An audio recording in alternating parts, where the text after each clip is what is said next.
Comic book fans, and welcome to another suddenlycomics.com video. So I've just experienced a new way of buying comics, which I'm going to share with you. So the ways I buy comics are, am I going to get the right hand? Nope. Firstly, I buy on eBay. Secondly, I do visit my local comic shops and buy from them. Thirdly, I belong to some Facebook comic groups and I occasionally buy comics from them. Fourthly, I've started buying comics on Whatnot.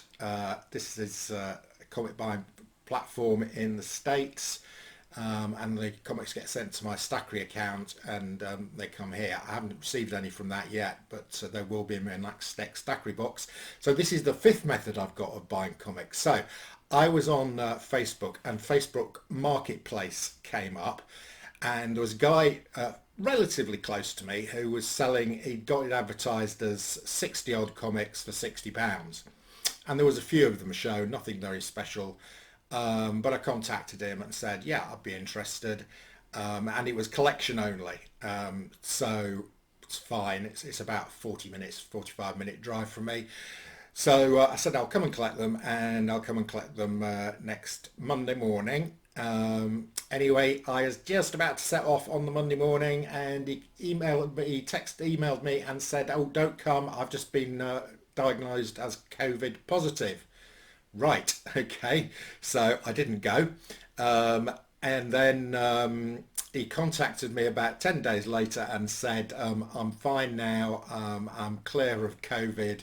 Do you want to come and collect the comics? Unfortunately, that was the same day as I was leaving for my holiday. So I said to him, well, I'm going to be gone for most of August. If you want to put them back on the market and sell them, I understand. Anyway, he came back during mid-August and said, no, I've still got them. If you're interested, just come and collect them when you're back from holiday. Right, so this morning I drove over. I arranged to meet him. I drove over. Said he was selling these for a friend. That's fine. Very pleasant guy. I gave him 60 quid. He gave me a huge pack of comics, which I've just brought home. And let's see how we did. So actually, there's more than 60 comics. There's about 80 comics. So for about 60 quid, so it probably cost me $1 a comic. So they're dollar bin comics, and most of them are dollar bin comics. The condition's not fantastic. Okay, so don't worry, I'm not going to show you all 80 comics. So the first big chunk of comics, it did say in the advert there's quite a lot of JLA in there. It's not something I particularly collect. So there's this huge pile of JLA comics, number 65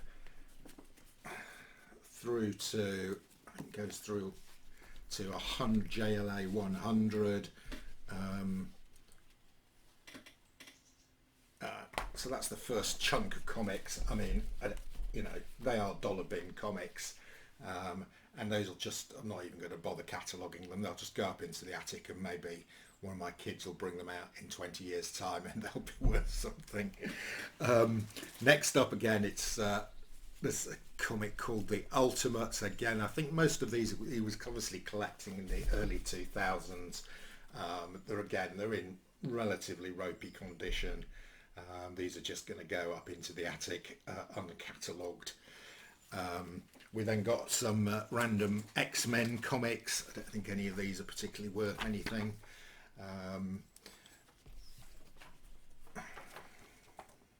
So these, again, I'm not going to do anything with these. They're all in pretty ropey condition as well. The one actually that I actually already got this, and I've got it in a good condition, but this is in really ropey condition. But it's quite a nice comic. It's the Life Death John Byrne copy, but this is in pretty ropey condition. What else have we got? Some more Justice League, random Justice League stuff. There's quite a lot of Image in here. But unfortunately it's not Image that's actually worth anything. So there's a bit of Wildcats. Right, now there is actually a really nice cover here, but unfortunately it's a J. Scott Campbell cover. It's a really nice artwork in this as well, but it's in a pretty ropey condition. But It's Gen 13. That's a J. Scott Campbell cover, and some of the artwork in here is quite nice. Yeah, there we go. So, but unfortunately, it's not in very good condition. There's a fair bit of Gen 13 here, in one form or another, bootleg Gen 13, so on and so forth. Some really weird image stuff that I've never heard of. Crypt, Wetworks. We've got, again, some random you've got Cable number 36, X Factor 106. It's in very ropey condition. It's got a nice silver colour cover on it. Strike Force, you know, random stuff. Backlash. Who the hell is Backlash? Night Strike. Never heard of him either. Ultimate Secrets number 4. I mean, it's in reasonable condition, but I've never heard of it. There's then quite a lot of what's called Weapon Zero.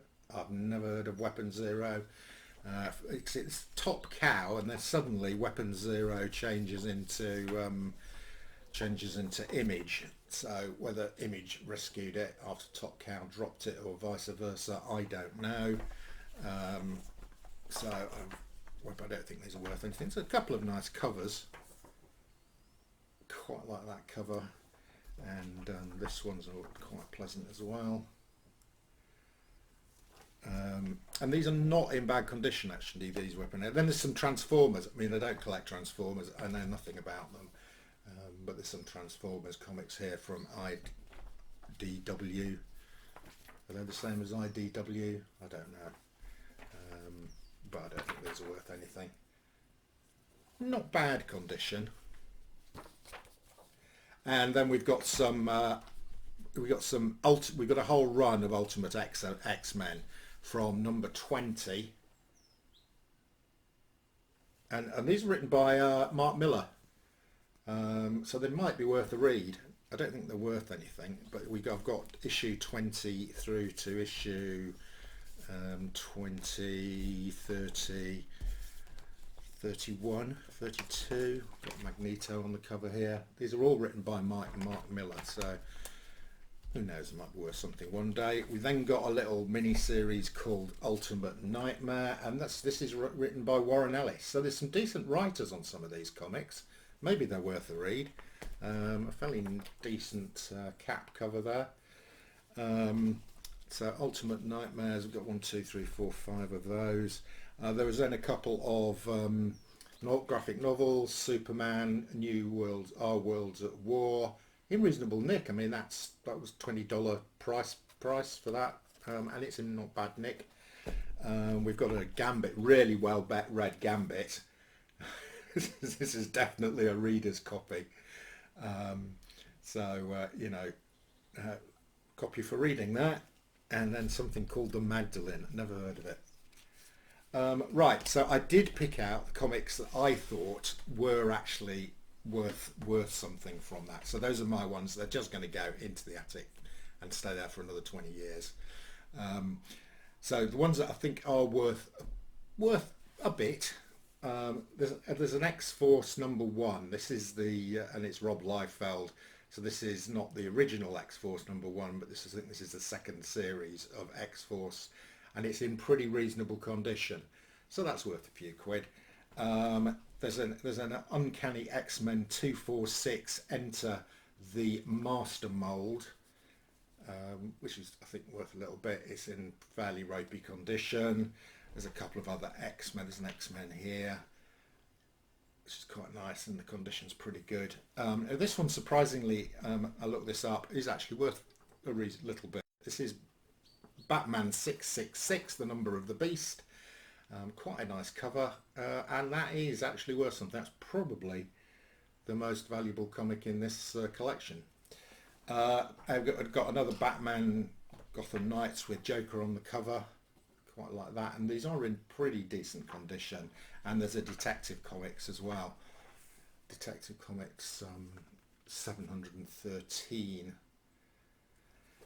Quite like this. I don't think it's worth anything. It's JLA, JSA, Secret Files and Origins, and it's in nice condition. And there's another one here which is in nice condition and quite a nice cover. JLA Incarnations number 7. And a couple here. This one I just like the cover. Weapon X, The Hunt for Sabretooth. I quite like the cover of that. I don't think it's worth anything. Weapon X, Draft Sauron. Sauron's that pterodactyl type creature. And right, and one of the reasons I did pick this lot up, as I did see these in the picture which she was advertising. This says it's Radioactive Man number 88, but I know this is Radioactive Man number 2. I actually bought this new. These early Bongo comics have got quite hot. So this is actually Radioactive Man number 2. Unfortunately, it's in pretty ropey condition, and somebody has scribbled on the cover up here. So, you know, if that was in a sort of 8, 9, 9s, this would be worth, you know, $100, but it isn't. So it's probably worth nothing. We've got, this one is in much better condition. It's Radioactive Man 412. It's not number 412. I think it's Radioactive Man number 3. So that, actually, give that a press and clean up. That's and I haven't got that one. I'd got 1 and 2 from Radioactive Man, but I hadn't got this one, which is number 3, I think. And then we got Radioactive Man 679. Again, this is not Radioactive Man 679. I think this is Radioactive Man number 4. And again, that's not in bad condition, so I'll clean that up, and that's worth a few bob. A couple of others, House of M number 2, and X-Men 54. This is where it is revealed who Onslaught is. And then lastly, from Image Comics, Angela. Of course, Angela is no longer with Image Comics. She's with Marvel, because it was Neil Gaiman who created Angela, and he nicked her from Image. Right, so what do I think? So 60 quid, about 80 comics. Most of them, you know, I paid $1 each for them, you know. Do I think I've got, well, yeah, I think I've done okay. There's nothing amazing in there. But there's a few that I'll, this little pile here, I will catalogue and I will bag and board. The majority of them, this lot is just going to go up in the attic, and maybe it'll come out again one day. Okay, fans, thanks for watching. Enough said.